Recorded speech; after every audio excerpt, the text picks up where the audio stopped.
We have Tanya Lewis, the ISHM president-elect, joining us, and it's kind of a follow-up from last week's post, which is about FTEs and productivity minutes. How do we get that right number? You know, what's the perfect little algorithm that we can put together that's universal, right? Last week, Jamie said kind of a standard for the industry. And what do you think the challenges are, Tanya, for getting a standard? I think that the challenges are trying to communicate to our administration that we, you know, what you're looking at these numbers, and these numbers are not correlating with what we actually do, because a lot of people are getting numbers from OR minutes or OR cases, but until they correlate with actually what we do, it's not going to ever be the right number. So we have to make them understand that in order to get the right number, and here's what I kind of said to my CFO recently, in order for you to get a better understanding and have the right numbers of what your stats and productivity and FTEs, you need to come to this department. You have to come to this department, and you have to be here not just for a couple of hours, but for a day, at least a day, and see exactly what goes on and why we're saying that you're counting one tray and they have 10 trays open in the operating room. So that's what I'm trying to get, communication to our administration. And unfortunately, Tanya, what happens with high performers like you have a less chance of getting the extra FTEs you need, because you keep making it happen. Like they don't realize that you're working 14-hour days, or on certain days the whole AM shift stays over and PM stays over and night stays over, because the numbers are not correlated. Like they're looking at the numbers totally different from the impact of that one surgical day. And so because high performers like you keep making it happen, it's like, yeah, I hear what she's saying, but we're fine now. And unfortunately, what Angie and I see is it takes a department to crash before they look at it. So because when we come in and we say, oh, you need 5 more FTEs, they go, yes, check. And we like being an advocate for that, but what we feel sorry for is it's not just the departments that are crashing that need more FTEs, right? Because we're all from the OR, and we know they would never say, we got 11 rooms, we got 7 nurses, we have 4 nurses on orientation. Let's put those orientation nurses in room by themselves. They're not. No, until they're off orientation, they're not. Or we got 11 rooms. We're counting the manager and the charge nurse at the front desk, the board runner, as one of the nurses, one of the 11 nurses we need. They're not. But a lot of times our numbers, you have the supervisor, the manager into staffing, even though they need to be the ones running our SPD board. You have orientees into staffing, even though, yes, we have them and we're glad to have them and we're training them up. But just like you can't leave them in a total joint by themselves, we can't let them do the total joint instruments by themselves. So, you know, it's more than just the FTEs. And what we're looking for and what we have to push across to advocate, not because we don't need to advocate for our clients, because when we come in and we say they're fine, they go, okay, check. What we need to do is figure out a way to advocate and get this information out to the C-suite for the high performing departments with leaders like yourself, because just because you're making it through still doesn't mean you don't need those FTEs. And they wonder why we have a high turnover. If I could go to Target or Walmart and make the same amount and nobody's yelling at me and nobody's making me run and do this and nobody's saying that, because we underestimate the people impact on working so hard so frequently.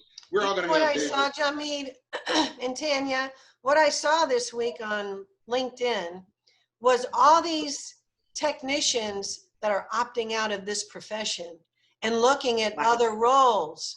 And so one of the things we talked about last week, which is that by itself is discouraging and it's disappointing because now we're low staff and Mhm. pushed for more work, right?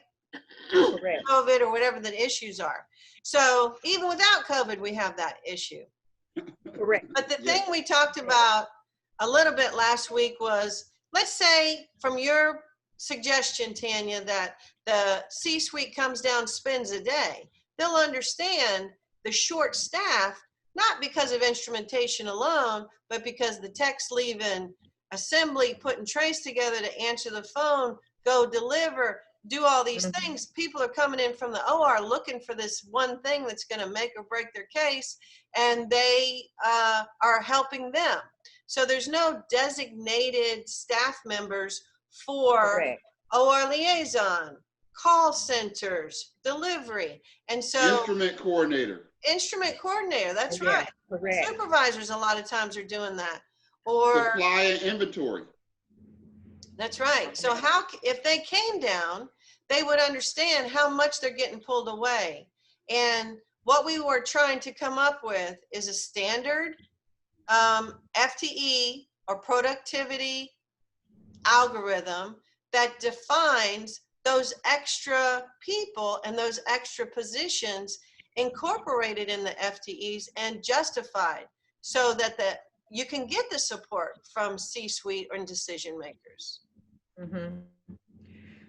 Well, so what do we need to do to make it happen now? I know you and Jimmy, I mean, y'all go to these different places and in different facilities, but how can we even get a conversation started about it? I mean, about we need these many people, we need a runner, we need a deliverer, we need a call person. How do we go about that? That's what's really so very frustrating for me. Oh, I'm at a smaller facility, but I'm sure I don't have an OR liaison person. I don't have a Wow. person. I do not. I'm that person. And So, so you're the boss. You're that person. You're the Mhm. I'm Yeah, all a of lot that. of techs have too many jobs. There's just, Yeah. it's not decontam assembly sterilization. It's, No, your job it's not. title is much more. And so it really is about working with HR collectively with the C-suite to write job descriptions. And but we have to show the C-suite, if we had this, customer satisfaction would be higher. We'd have a standard face for the OR, but we'd also have staff satisfaction higher. And maybe they wouldn't leave to go work for these Go other work at the car. industries and opt out of our profession. For years, Correct. Advantage has been trying, and you know this, we've supported Georgia in that chapter for years and love Georgia. And so we've always been trying to grow the profession. And now, the ISHM president-elect, you've always tried, and now into the future, trying to grow our profession because we need to pass it off to the next generation. We don't want them to leave. Yes, we. So I think there's the method is, how do we partner with our sister organizations like AORN, Amy, and start helping them see, because at Amy, there's a great representative from AORN. And if we can partner with and make that at least part of a recommendation to have specific job positions if you have X amount of volume, or because obviously if you're at an ASC, you're not going to need all those positions, but certain size facilities need certain positions. So, I remember a time when there wasn't an OR educator, but then ARN kept pushing it and kept saying it. And so now you'll never go to a big OR that doesn't have an OR educator.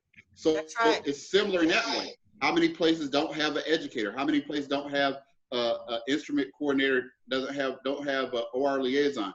And those things, like, you don't have to be a 40 OR place to need an OR liaison. That OR liaison is saving cases every day, and it really does impact patient care when you have some of those OR liaison, instrument coordinators, so that the supervisor who's the runner, who's the question answer, and by the way, order some instruments from these missing trays. So I think that would be the approach that I think we're going to try at Advantage, to try to make it a topic of conversation like we're doing on this